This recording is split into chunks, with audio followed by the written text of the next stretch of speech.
પનીર લઈ લીધું છે, આ લસણની ચટણી છે, આ ડુંગળીની અધકચરી પેસ્ટ છે, ટામેટાની પ્યુરી છે, પછી કોર્ન છે, ગ્રીન કેપ્સિકમ અને યલો કેપ્સિકમ લીધા છે. તો સૌથી પહેલાં આપણે કઢાઈમાં તેલ એડ કરી દેવાનું. તો હવે તેલ થઈ ગયું છે તો જીરું એડ કરી દઈશું થોડું. હવે જીરું થાય એટલે હું પનીરના ટુકડા એડ કરી દઈશ પહેલાં.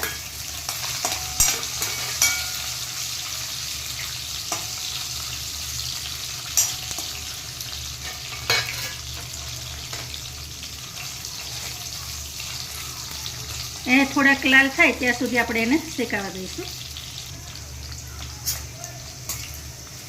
તો પનીર હવે આવું થાય ને એટલે આપણે એને કાઢી લેવાનું. તમને એવું થતું હશે કે જીરા સાથે શું કરવા પનીર એડ કર્યું, તો પનીરમાં જીરાની ફ્લેવર એડ થાય ને એને લઈને એની જોડે શેક્યું છે. હવે હું આ બધા ક્યુબ કાઢી લઈશ. હવે આ જ તેલમાં ડુંગળીની પ્યુરી એડ કરી દઈશું.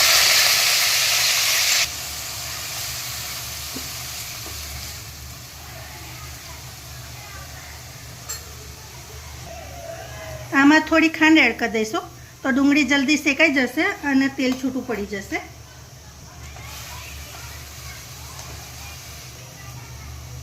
થોડુંક આમ અંદર લેવાનું.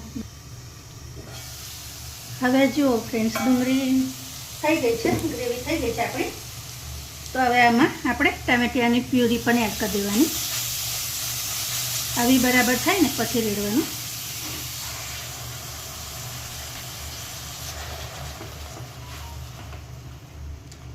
હવે આને પણ આપણે ઢાંકીને 5-1 મિનિટ થવા દઈશું.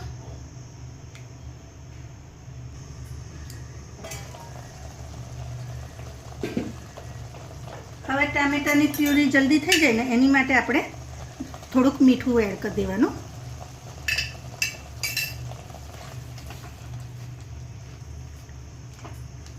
એમાં લસણની પેસ્ટ પણ એડ કરી દઈશું. હવે 1 ચમચી લસણની પેસ્ટ એડ કરી છે. થોડાક ધાણા આમાં જ એડ કર્યા છે.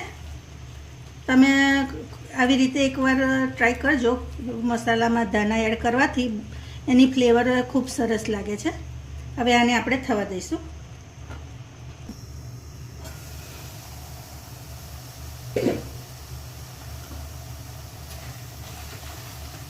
તો હવે ફ્રેન્ડ્સ આમાં આપણે રૂટિંગ મસાલા કરી દઈશું.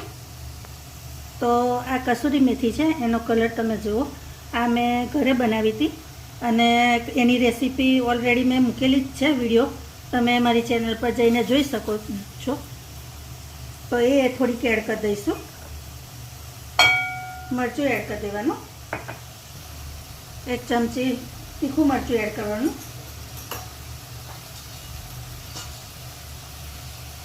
હળદર એડ કરવાની.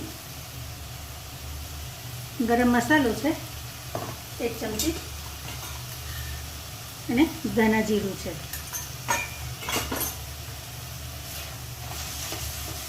આ બધું મિક્સ કરી દેવાનું.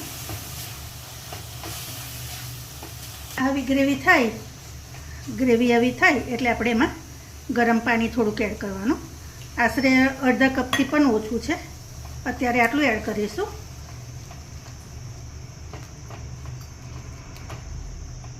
હવે આવી રીતે મિક્સ થઈ જાય એટલે આપણે ફરી પાણી એડ કરી દેવાનું.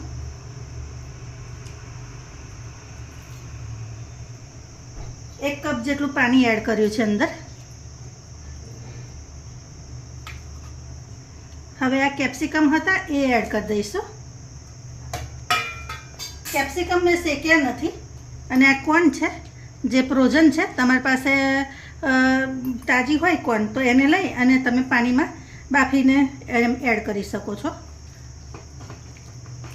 હવે કેપ્સિકમને મેં શેક્યા નહીં એટલે અત્યારથી એડ કરી દેવાના. તો થોડાક ક્રન્ચી પણ રહેશે અને થોડાક સબ્જી જોડે મિક્સ પણ થઈ જશે. તો હવે આને આપણે 2 થી 5 મિનિટ થવા દઈશું.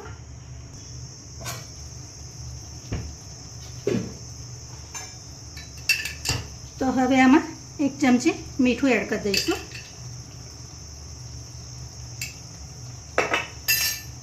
કસૂરી મેથી છે એ ક્રશ કરીને થોડીક ઉપરથી એડ કરી દઈશું. આ પનીર જે શેકીને રાખ્યા હતા એ પણ આપણે હવે એડ કરી દેવાનું.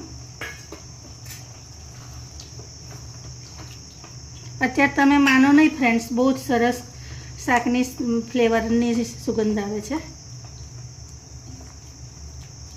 હવે આને ખાલી 2 જ મિનિટ થવા દઈશું આપણે અને બંધ કરી દઈશું. તો 2 મિનિટ થઈ ગઈ છે. હવે ધાણા ઉપરથી એડ કરી દઈશું. તૈયાર છે આપણી સબ્જી. હવે એને સર્વિંગ પ્લેટમાં લઈ લો. તો તૈયાર છે આપણી સબ્જી.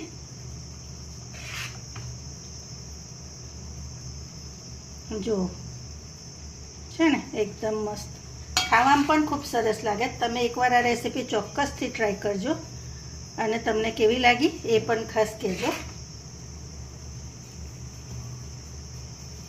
ચાલો તો નવી રેસીપી સાથે આપણે ફરી મળીશું.